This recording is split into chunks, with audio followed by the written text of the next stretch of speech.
Hello there. Today we are going to be flying out to London, ultimately making our way to Paris. So let's go.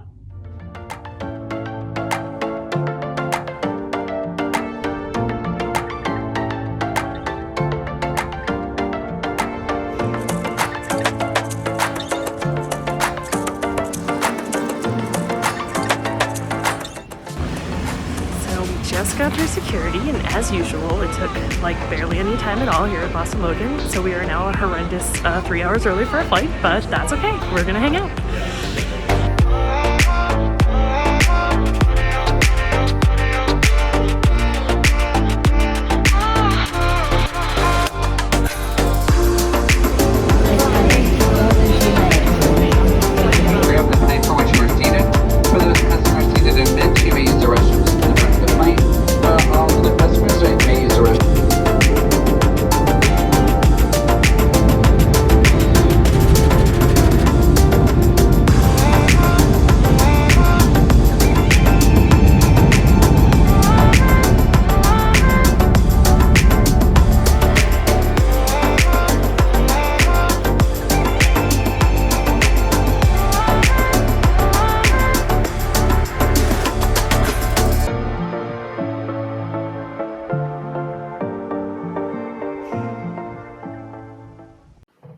So we have made it to our hotel at Club Quarters Hotel Covent Garden, and the amazing Maria at the front desk was able to get us a room even though it is only like 8 in the morning. So we're all checked in. I think we're gonna run down, grab a snack at the Greg's, and because it is so early, maybe even take a nap before getting out there.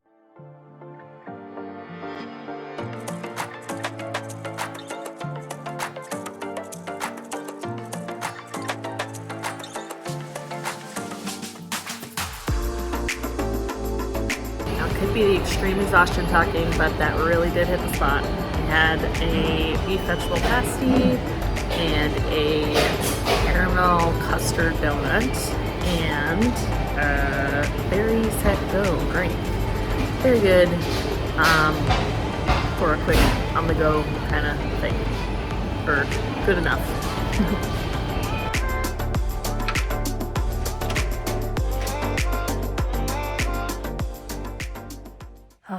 We have made it back to the room, and I think we are definitely going to take a quick nap before going back out. So, see you later.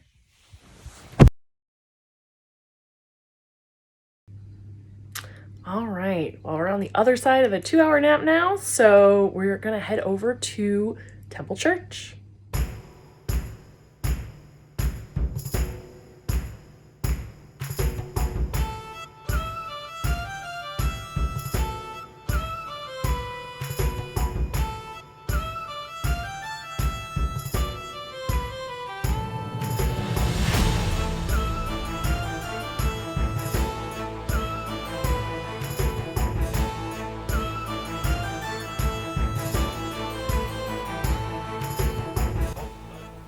Temple Church was built by the Knights Templar to serve as their headquarters in England. It's made up of 2 sections, the round church, which was in use by 1162, and the rectangular chancel, which was added in 1240. The church also served as King John's headquarters in the 13th century, and it was from here he issued major charters. So in January of 1215, a group of London barons were like, hey, you need to acknowledge that you are subject to these laws and charters that you issue to show that the king is not above the law. And he was like, yes, of course, I will definitely address all of your grievances later, like maybe this summer. So 6 months later, the barons are like, okay, we've waited long enough, and they forced the king to meet them at Runnymede, a marshy meadow that was too soft for anyone to launch an attack from, so safe, neutral territory. And they forced him to sign the Magna Carta. As you probably know, this document, though flawed, became the foundation for many future declarations of democratic principles, including the American Declaration of Independence. There was a lot of information about the lead up to the signing of the Magna Carta at the Temple Church and its implications throughout history. Temple Church is probably best known for the stone effigies that originally marked some of the earliest burials of the church, and their cameo in the Da Vinci Code movie.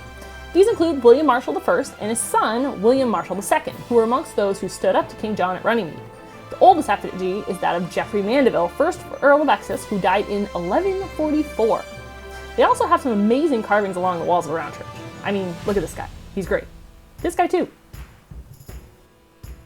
So eventually the Knights Templar are abolished, mostly because a lot of rich and powerful people were worried about how rich and powerful the Knights Templar were becoming. And at that point, ownership of the church goes to the crown. In 1608, King James I grants use of the church to the Middle Temple and Inner Temple of the Inns of Court.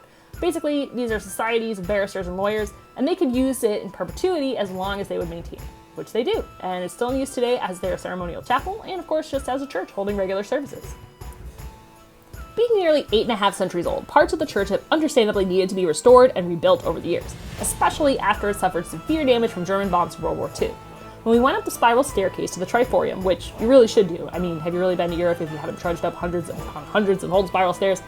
Anyway, not only could you get a great view of the round church from up there, but they left a section of the area unrestored from the damage done during World War II for visitors to see.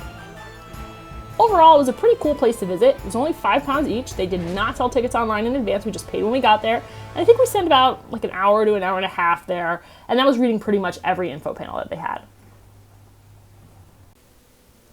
Next, we headed back towards our hotel and stopped at Honest Burgers Holborn for a bite.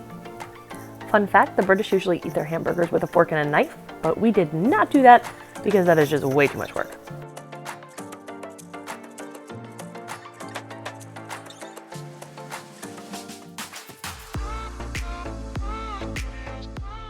So we're here at Honest Burgers Holborn. We got the tribute burger and the rosemary chips.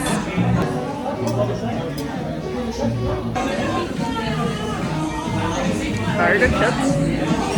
Now I gotta try the burger. Okay.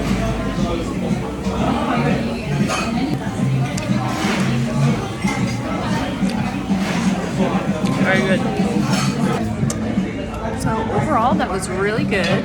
The rosemary gave a really nice flavor to the fries, and the burger was really well cooked. It had a great sauce on it. So yeah, I would definitely recommend. After we ate, we decided to walk along the Thames, so we went over by South Bank Centre. In addition to those quintessential London views, they also had a lot of food booths out and a carousel. And if there is a fun amusement park type ride that I can ride, I'm gonna ride it. Where should we go? How about these guys?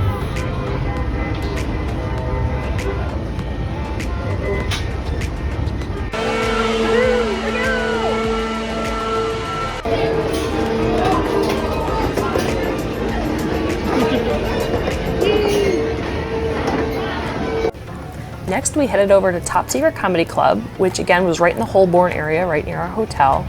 I love seeing all the different comedy clubs in London. They always have a lot of great stand-up comedians, so definitely one of my favorite things to do. And the cool thing about t.sylvia Comedy Club is they don't tell you who's going to be performing until like the day of, so it's kind of fun. Our headliner was Carl Donnelly. He was really, really funny. After the show, we decided to head back to the hotel and call it a night. Well, I think that is going to do it for us today. If you are ready to plan your next trip to London, please don't hesitate to reach out to me, Tracy Sylvia with Key to the World Travel. Otherwise, we'll see you real soon. Bye!